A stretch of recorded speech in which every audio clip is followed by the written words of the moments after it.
அனைவருக்கும் வணக்கம். இன்றைக்கி மே 27, 2024 திங்கட்கிழமை. தினமணியில் இருக்கிற முக்கியமான நியூஸஸ் என்னென்னு பார்ப்போம்.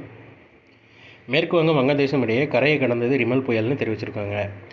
அடுத்ததாக இன்றைக்கான திருக்குறள் என்னன்றதை பார்த்துருவோம்.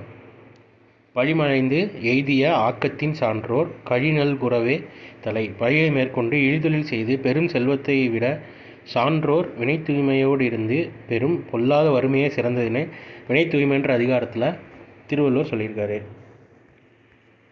அடுத்ததாக ஐபிஎல்லில் கொல்கத்தா நைட் ரைடர்ஸ் அணி சாம்பியன் பட்டம் வென்றிருக்காங்க, பார்த்து வச்சுக்கோங்க.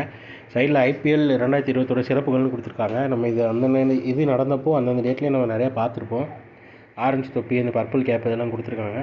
சும்மா பார்த்து வச்சுக்கோங்க, ஸ்க்ரீன்ஷாட் எடுத்து. அடுத்து கேன்ஸ் திரைப்பட விழா கிராண்ட் ஃப்ரீ விருதை வென்றது இந்திய திரைப்படம். அமெரிக்காவின் அனோரா படத்துக்கு கோல்டன் ஃபார்ம்னு தெரிவிச்சிருக்காங்க.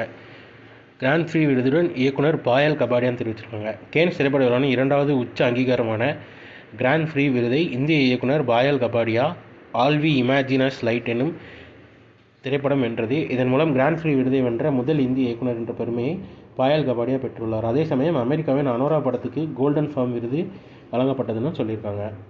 ஸோ இன்றைக்கான நியூஸஸ் அவ்வளோதான். இதோட ஷார்ட்டர் வெர்ஷனாக 1 மினிட் கரெக்ட் அஃபேர் நம்ம சேனல் இருக்குது, வேணுறவங்க யூட்டிலைஸ் பண்ணிக்கோங்க. ஸோ மேலே இன்னொரு நியூஸை சந்திப்போம். தேங்க்யூ.